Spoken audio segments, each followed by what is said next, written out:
Hey, if you don't know me, my name is Swati. Now you know me. So I love doing makeup and it's just something I do and make videos about it. But I also love books. I grew up reading books. Books have consumed almost all of my childhood. Books were my parents. Books are still my safe zone. Books have shaped my personality. I find myself taking advices from books whenever I need to take any major decision in my life. It's safe to say that people find different kind of comfort in books, whether it's wisdom in form of story or cold hard facts, plausible solutions. So people in general could benefit from reading books. Truth. So I'm starting this new series on this channel. It's called Beauty and the Book. So like I'll be doing beauty, which means makeup, while I talk about book, major highlights of one book, maybe summary of some sort, and covering all the main parts or principles in that book. One book per video while doing my makeup. So like doing two things I like the most. Also Beauty and the Book, little bit of wordplay there, Beauty and the Beast.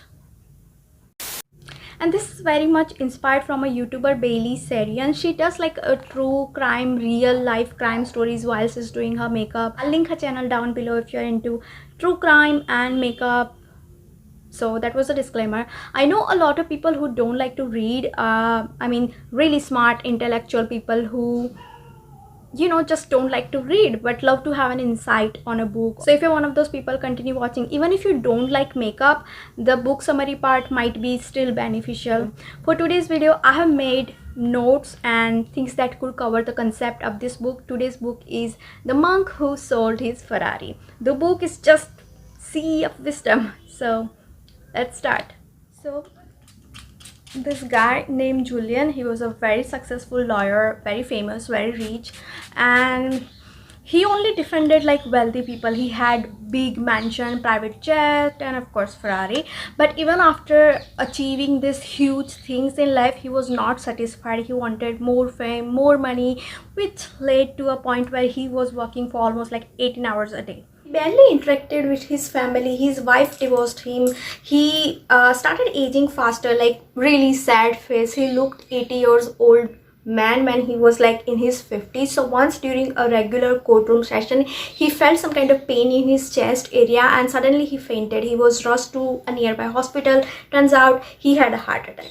Doctors asked him to not work so hard. He was really not in the position to sustain the pressure. Doctor asked Julian to quit his job and to live a life peacefully with all that he has already earned. And this came as a shock to him. He had been winning all the cases his entire life, but when it came to the cases of his own life, he looked like a loser. Wouldn't you? If you're like winning professionally and then in your own life you lose everything, including your family and now health. He took few days to digest this fact and slowly he started to realize his mistakes. So one fine morning he took a very bold step. He started selling every materialistic thing he had possessed. He sold his mansion, his private jet. Yes, he even sold his Ferrari. Once he was done selling, he set out to search meaning of life, and this journey was towards a mythical land. You guessed it, India. So he went to this Himalayan range where all the Indian monks reside. These monks were not ordinary, as they were among these people with the highest level of wisdom, and they were capable of liberating potential of anyone's soul, body and mind. Julian had his sources from where he got to know that these monks live happily for more than 100 years, and that too with an energy of a young man. So he set out to go there and meet them, probably learn from them. It took him days to find one monk who, after listening to Julian's story, agreed to take him to his secret village of monk. Secret village of monk, and he started living with those monks in the village. After some time, monk leader decided to teach Julian the principle of life on one condition, that Julian cannot keep the knowledge to himself. He would have to spread the knowledge to the outside world. So this monk started to narrate a story to him, and for that story I'll be actually reading directly from the book, so we don't really miss out on lessons directly. It's a short story. So the monk started to narrate a story. Imagine you're sitting in a beautiful garden which is full of different type of trees, flowers, and you can hear birds chirping. Flowers in the garden smell nice and you are having a really good time. You notice that there is this lighthouse in the middle of a garden, and suddenly the door of this lighthouse cracks open. As you can see, sumo wrestler coming out of a lighthouse. It's really weird to look at the sumo wrestler as he's just wearing an underwear made of wires. It's important that you remember that.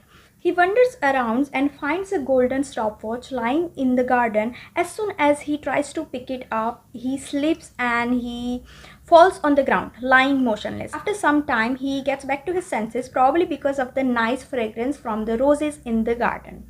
He looks towards his left. On his left was a path paved out of small diamonds, which led to a place where the sumo wrestler can find all the happiness in his life. He starts walking to a path and soon gets out of the sight. He gets lost. Julian goes, "Are you kidding me, man? This story doesn't make sense." Because exactly, story is weird. It just doesn't make sense to us now. But the monk says the story has 7 biggest principles of life. He starts explaining the story. The first principle is related to the garden. The garden in this story symbolizes our brain. If you bury a good seed, you'll eventually have nice fruits on the tree. But if you put garbage inside a garden, or like if you just stop watering the plants, the place will soon turn into a dump. Similarly, if you flood your brain with positive thought like kindness, love, empathy, and if you keep motivating yourself, your brain will develop into a beautiful garden being good thoughts, and this will help you achieve great things in life with inner peace. But if you think negative and if you don't give your brain some regular exercises, it will turn into garbage dump, which can only yield to something poisonous. Second principle is related to the lighthouse. It symbolizes your goal in life. If you're in like a boat, the lighthouse shows the right direction to you, right? If you're sailing. Similarly, if you should choose any right path in life, I mean, choose the target and work to achieving it. That's the point. You might have to face some difficulties while moving towards your goal, but if you're constantly moving in a right direction, sooner or later you're going to reach your destination. Third principle is related to the sumo wrestler, which symbolizes kaizen. Kaizen is a Japanese word which means continuous learning and improvement. Like sumo wrestlers have to have like very specific diet, a discipline to achieving this huge physique. We need to always keep learning, right? So the point here is to take part in every activity which you think can help you improve your life. The fourth principle is related to the underwear that sumo wrestler is wearing, which is made out of wire, right? I told you.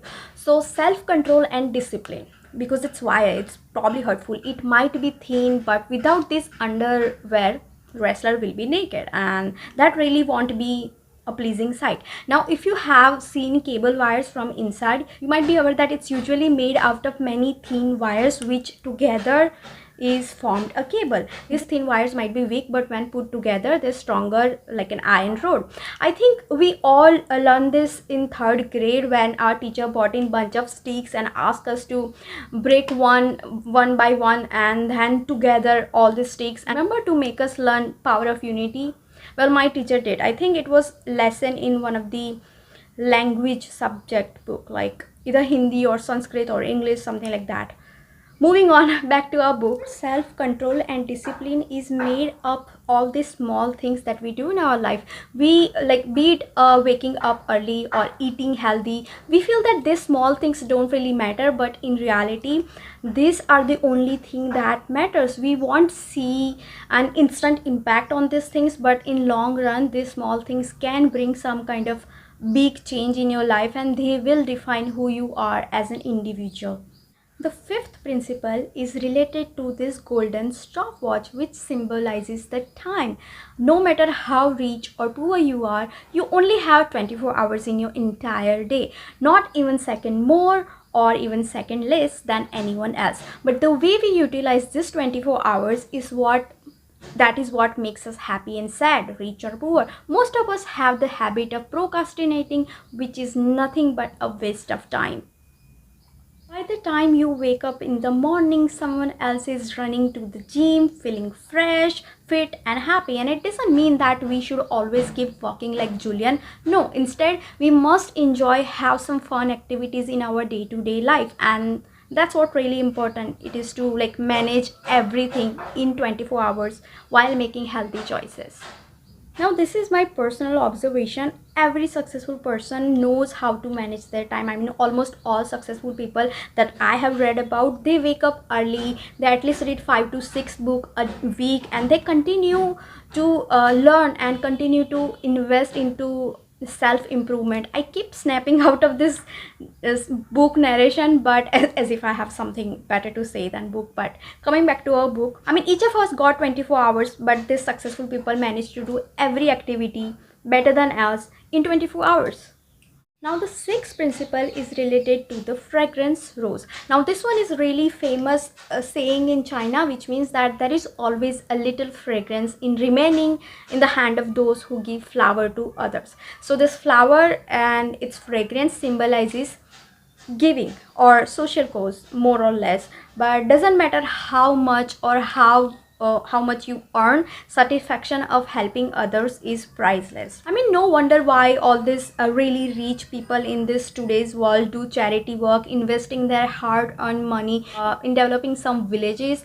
If you want to have this priceless feeling of happiness and satisfaction, help others selflessly and you'll find yourself happy most of the time. That's what this principle means. The seventh principle is related to the path of diamonds. These diamonds represent small moments of happiness which comes our way in life. These moments are always present in our life. In our human brains are designed in such a way that we tend to get disturbed thinking our past and worrying about our future. You never really enjoy the small happy moment that we have in present. It can literally be anything. Playing with your pet, maybe spending some quality time with your parents. These present moments are supposed to be lived in present, and these are real diamonds in life. So guys, these were the 7 lessons which the monk taught Julian, which completely changed his life. As promised, Julian went and spread his knowledge to the outer world by writing this book.